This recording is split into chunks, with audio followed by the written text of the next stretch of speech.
خودی کا نہار لا الہ۔ کربلا کے واقعے کے بارے میں تھوڑا سا مختصراً بتا دیں کہ کون غلط تھا، یعنی آپ کو کون صحیح ساتھ ہے، کس سے تو کوئی دلچسپی نہیں ہے۔ مسلمانوں کا جو مزاج ہے وہ ان کے سوال سے نمایاں ہوتا ہے۔ دیکھیے بات یہ ہے کہ یہ ایک حادثہ تھا اور اس حادثے کے بہت برے اثرات مسلمانوں پر ہوئے ہیں۔ بظاہر جو کچھ معلوم ہوتا ہے وہ یہ ہے کہ سیدنا حسین رضی اللہ عنہ نے اپنے نقطہ نظر پر نظر ثانی کر لی تھی، اور جب ان کو گھیر لیا گیا ہے تو انہوں نے 3 صورتیں پیش کر دی تھیں کہ مجھے واپس جانے دیا جائے، مجھے یزید کے پاس جانے دیا جائے، میں اس کے ساتھ معاملہ کر لیتا ہوں، مجھے سرحدوں پہ چلے جانے دیا جائے۔ تو ان لوگوں نے ان کی بات مانی نہیں، اور میں سمجھتا ہوں کہ یہ ایک غلط قسم کی پولیٹیکل ہینڈلنگ تھی ایک صورتحال کی، جس کے نتیجے میں مظلومانہ ان کی شہادت ہو گئی اور ایک بڑا واقعہ ہو گیا۔ تو اس کو اب خدا کے سپرد کر دینا چاہیے، اس میں غلطی ہوئی ہے۔ جن لوگوں نے بھی اس معاملے کو کیا ہے انہوں نے امت کے لیے بھی، اسلام کے لیے بھی مسائل پیدا کیے، اور مسلمان 2 حصوں میں بٹ گئے، اس کے بعد ایک مسلسل صورتحال ہے جو جاری ہے۔ حادثہ ہے، بس حادثے کو حادثے ہی کے طور پر دیکھنا چاہیے۔ السلام علیکم ورحمۃ اللہ وبرکاتہ۔ جیسا کہ ابھی آپ نے غامدی صاحب کا ایک کلپ ملاحظہ کیا اور آپ نے اس میں سنا کہ کس طریقے سے وہ کس چلاکی کے ساتھ انہوں نے کہا کہ انہوں نے رسول پاک صلی اللہ علیہ وسلم کے نواسے حضرت حسین علیہ السلام نے 3 شرائط پیش کی اور وہ یزید کے پاس جانا چاہتے تھے، اور انہوں نے یہ بھی بولا کہ اس مسئلے کو مس ہینڈل کیا گیا ہے، ٹھیک ہے، اور حضرت حسین کے موقف کو انہوں نے اس میں بیان کرنے کی جسارت نہیں کی۔ بالکل ایک غلط قسم کی تاریخی روایت جس میں 3 شرائط کا ذکر ہے، نہ اس کی کوئی سند بیان کی نہ کچھ، اور اس واقعے کو حضرت حسین کے سر پہ لگا دیا، ٹھیک ہے۔ اب آپ دوسرا کلپ ملاحظہ کیجئے، ابھی میں اس میں تھوڑی دیر بعد آپ دیکھیں گے کہ کس طریقے سے غامدی صاحب ایک جگہ پہ تاریخی روایت کا سہارا لے رہے ہیں، دوسری جگہ تاریخ سے خود بھاگ رہے ہیں، بلکہ تاریخ کو ایکسپوز کر رہے ہیں کہ کس طریقے سے تاریخ کتنے سال بعد رسول اللہ صلی اللہ علیہ وسلم کے بعد کتنے سالوں کے بعد تاریخ لکھی گئی۔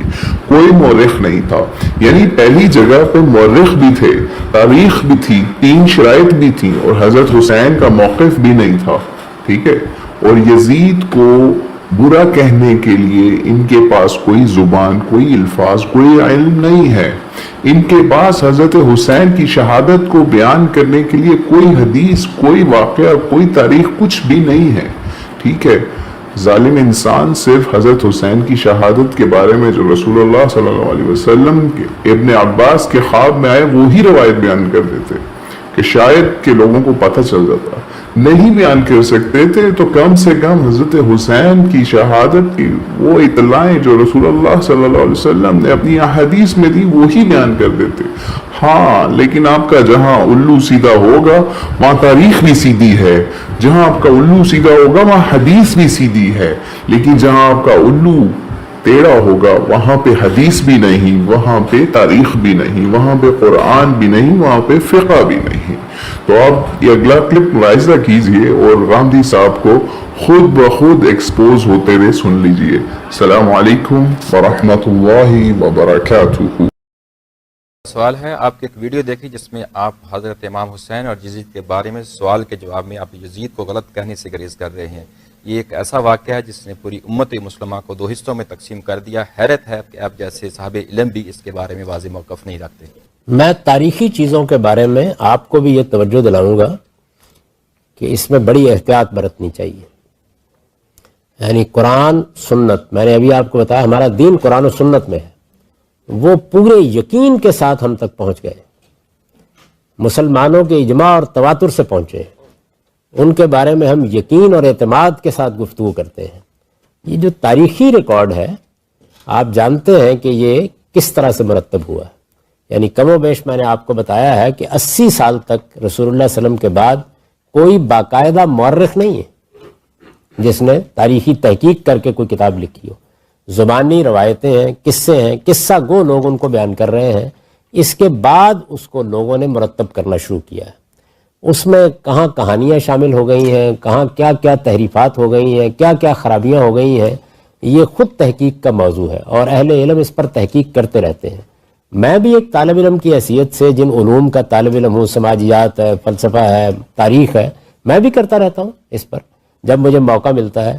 تمام اہل علم کرتے رہتے ہیں، لیکن اس میں کوئی بات حتمی طور پر کہنا یہ میرے نزدیک بڑی جسارت ہے. محمد ابن جریر الطبری نے اپنی تاریخ میں یہ پورا قصہ لکھا. حافظ ابن حجر رحمۃ اللہ علیہ نے تہذیب التہذیب میں اس کو نقل کیا اور اپنی کتاب صحابہ میں اس کو درج کیا. اب ایک شخص کہتا ہے کہ امام محمد باقر جو زین العابدین کے بیٹے وہ سنا رہا ہے کہ حسین رضی اللہ عنہ کو بہت لوگوں نے روکا مگر وہ باز نہیں آئے. راستے میں جب ان کو پتہ چلا کہ مسلم ابن عقیل شہید کر دیے گئے ہیں تو انہوں نے لوٹنے کا ارادہ کیا. چچا زاد بھائیوں نے ضد کی کہ نہیں ہم تو انتقام لے کے لوٹیں گے، اس لیے امام حسین بھی مجبور ہو گئے کہ تمہارے بغیر تو کوئی مزہ نہیں زندگی کا. ان کی ضد کی وجہ سے آگے چلنا پڑا اور بعد میں جا کر وہاں منت سماجت کرتے رہا کہ 3 شرطیں مجھے یزید کے پاس بھیج دو، بھائی میں اس کے ہاتھ میں ہاتھ رکھ دیتا ہوں. یہ کہانی یہ لوگ لکھ کر اور امام محمد باقر کا نام لے کر شائع کرتے ہیں. اب ہر شخص کہتا ہے یار جب ان کی پوتے کہہ رہے ہیں تو حقیقت اس جہاد کی کچھ بھی نہیں. یہ کہہ دیں آپ نادانی اور بے وقوفی سے مارے گئے ہیں، ورنہ اس کا کوئی جہاد سے تعلق ہی نہیں، نہ یہ کوئی شہادت ہے. وہ تو جان بچانا چاہتے تھے، کہتے لے چلو مجھے، میں یزید کے ہاتھ میں ہاتھ رکھ دیں. یہ سب باتیں آپ پڑھتے بھی ہیں سنتے بھی ہیں.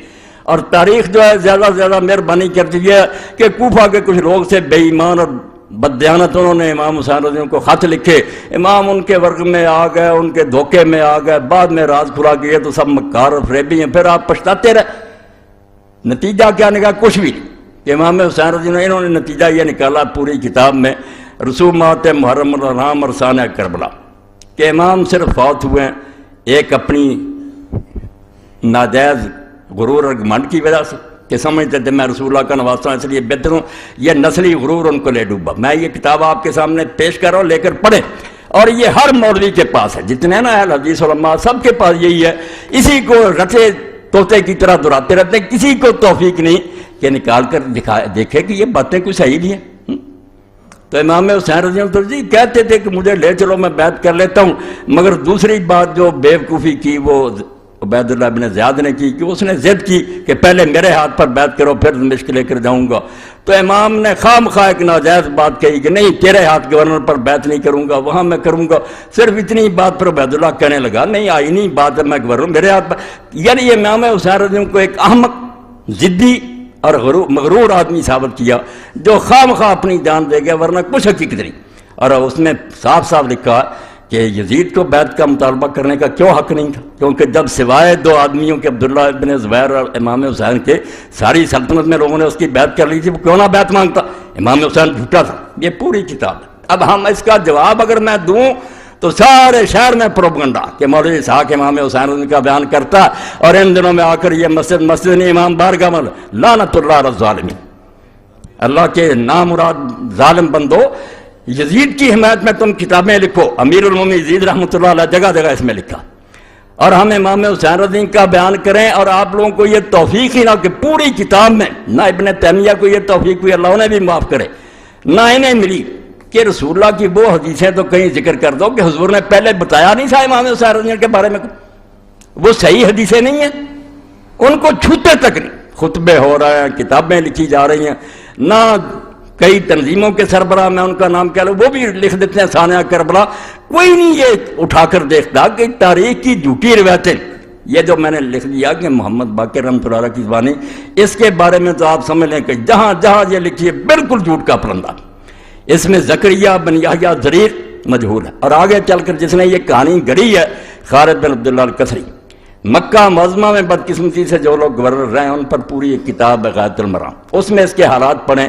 اور امام ذہبی جو لکھتے ہیں کہ ناصبین شباب مکے کے ممبر پر چڑھ کر جو حضرت علی رضی اللہ عنہ کا علانیہ لعنت کرتا تھا وہی عبداللہ بن خالد کسری تھا جس نے یہ کہانی گڑھی کہ امام حسین کے بارے میں یہ بات پھیلا دو کہ وہ تو واپس آنا چاہتے تھے، وہ تو یہ شرطیں پیش کرتے تھے، انہیں تو لوگ روکتے تھے.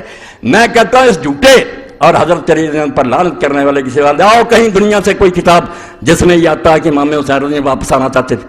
خود یزیدی اور بنو امیہ کا گورنر کہانی گڑھے اور امام محمد باقر کی ذمہ لگا دے اور تم اس کو یہ شائع کرو کہ کربلا کی کہانی محمد باقر کی زبانی. محمد باقر رحمۃ اللہ علیہ نے ان میں سے کوئی بات نہیں کہی، یہ سب جھوٹی باتیں. میں نے 2 راوی جو ہیں ان کے نشان دے دیے.